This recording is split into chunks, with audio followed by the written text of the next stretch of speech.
White Forest leaps into action to showcase that this deck can actually be a real threat. Make sure you guys smash the like, crap out of that subscribe button so you guys don't miss out on more Oz content. We have your next play breakdown for this week, and I gotta tell you, this is actually very refreshing to see out here in terms of, you know, who showed up to play this event and your meta challengers for post-Alliance Insight. This is very nice. So White Forest actually had your highest representation out of any deck this week, which I think the OCG still kind of needs a little bit of time kind of figure out the ratios with this to get this deck right, but I think this might actually be a real silent deck in today's meta. Then, of course, we only had 4 Malice decks. Maybe I'm just the crazy one here, but I feel like Malice is just the best deck right now, and I don't think people have really had time to figure that out yet. We also see Memento rising up to the occasion down here. And then, of course, we had 2 Ryzel variants. Now, those of you that don't know, I mean, Ryzel just got Star. Star was a major game changer for the deck. And it also appears that we also had 2 Orcust challengers here as well. So, I mean, overall, looking at this, for your higher represented decks, it's looking good. Now, down here, I can't tell which each of these are. I do see that we have a Labyrinth, we have a Gem Knight, a Fallen of Albaz, we have, I think that's supposed to be Ice Barrier, a Blue Eyes deck, Neptibus, and then Tempai, Flamber's Dragon, we had an Evil Twin, and it looks like we have an Adignister challenger here as well. Now, for those of you that know, Alliance Insight meta brought in a lot of Code Talker shenanigans. That's why you're actually seeing the Adignister deck being a little bit more of a viable threat at this point in time, because the deck is able to actually turbo through its boss monsters and do things. And also, you know, OCG still has Circular.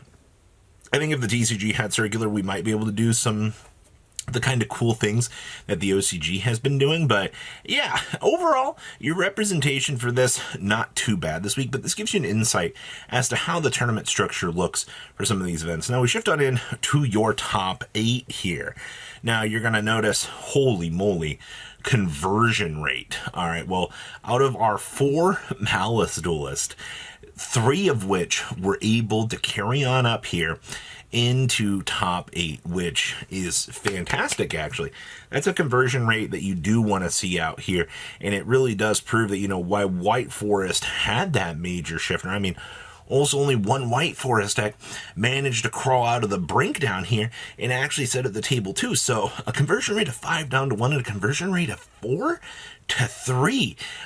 Yeah, I told you, I think Malice is really going to be the best deck out here, and people really have not had a genuine amount of time kind of figure out which variant or which way that they actually want to go with that. Now, of course, Blue Eyes is still here. You really shouldn't be surprised to still see Blue Eyes still kind of sitting at the dinner table down here. The way that the deck functions and the way it's able to handle a lot of these matchups, it's still very strong, and I would say, in terms of your rogue contenders, it's definitely one of the ones that I think people might underestimate the most.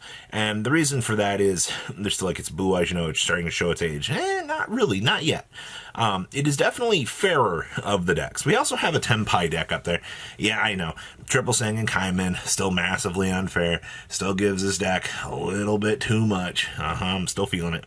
We also had Gem Knights. Remember, Gem Knights cut Block Dragon. We're no longer doing the shenanigans of Block Man. So times have kind of shifted around. And you also do see that we have this Code Talker pile here, or Adignister.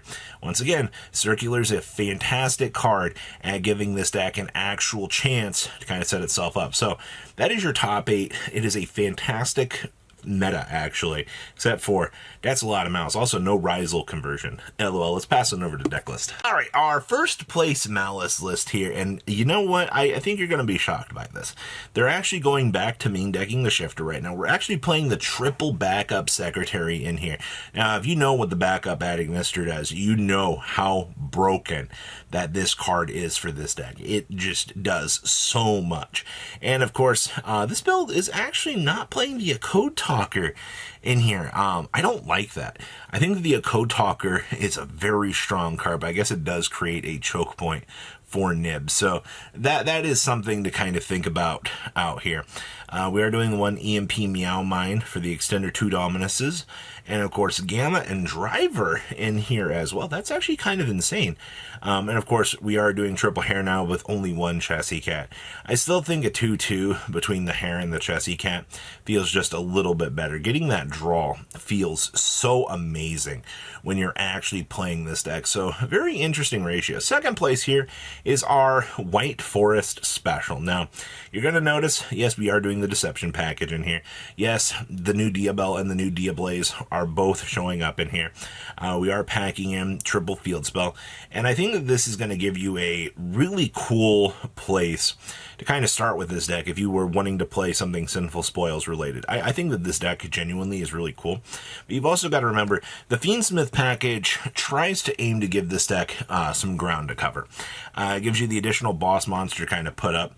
I do see it's just Lacrima shenanigans at this point in time, you know, just to get the extra body set. We're not doing Desiree or any of that, which I don't know how I feel about that. I think that this deck, you know, TCG doesn't have Baron, which means we're kind of down a boss monster, which kind of stinks a little bit, but, you know, you have some good solid ground to build on in here. I actually want to see what a TCG version of this is going to shape up to be. Next up here, we have more Malice. Holy crap, man. They really were packing in the Malice list this week. Once again, see, 2 Chassis and 2 March Hare. That's what I was talking about, all right? You want those, you want the draws off of the Chassis. You want to be able to see that card as the extra name. I think that that's very important. This build also was main decking the Shifters.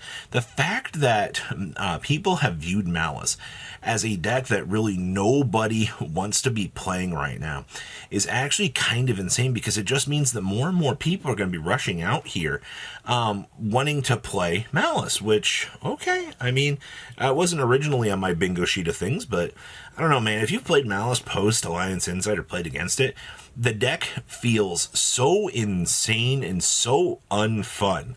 It's actually nuts. We've got the Driver and all the good stuff down there in the side deck. So yeah, you've got all of your bases actually covered for this. So third place looking very good. And then we have our fourth place out here. Now this is your Adignister pile. Now for those of you that don't know, we don't have MathMech Circular, which is a super sad day, because I think potentially that little piece of the pie makes this meta so much more fun. But then again, everything just becomes the Code Talker pile, and that's not really something that everybody wants to deal with out here. Seeing all of the Code Talker stuff being thrown around is very, very crazy. And of course, you know, with what this deck can do, you know, you have access to Firewall, Dark Fluid, you know, what is it, the Neo Tempest Terahertz, or whatever it is down there. Oh no, it's Singularity, sorry. I got all my Firewall dragons mixed up because there's so many of them for what, you know, you're actually able to do. Also, I mean, in terms of your ratios, I don't see anything wrong with this list. I just really wish that we could play something like this to actually test it out in our meta and see if it would actually be a viable strategy here. Next up here, we have Evil Twins. Oh my gosh, I'm so happy to see some Evil Twin action. So there's a lot of 3-ofs in here in terms of what you want to be doing with them. They're free extenders all day long. You want to take advantage of that. You want those bodies to keep rotating for you, and so you can set up. You're also going to notice that this list is playing Abao. So hey, bad news everybody, if you were trying to build this deck without Abao, yeah, I don't know what you're thinking. We're also only playing 1 copy of the Evil Twin Link 2, which I think you can get away with. I do like having the extra name a lot. I think it's a pretty important piece, and a lot of people just tend to kind of forget that. But to be fair, most of the meta is not going to have a major follow-up these days, so I guess you got to take that for what that's worth. So the 1's probably going to be the correct ratio, but 3 of the new main deck name, because that card is actually kind of insane. And then our last list here is actual Snake Eyes for you. You know, OCG has triple OSS still. It kind of proves that, you know, maybe TCG went the long way about it. But the deck has been getting power crept very hard out of the meta. And you can tell down here that I think this deck only finished, what was it, 2-2 out of next play this week, which is insane to see the declining power that this deck has had. But it does prove that, you know, hey, deck is still kind of strong. It needs it's never going to get support again because we're done with the White Forest stuff. But what a time. So what do you guys think? Please leave a comment down below. Tell me what you guys think, and I will see your beautiful faces back here in a day, guys. Patrons, thank you.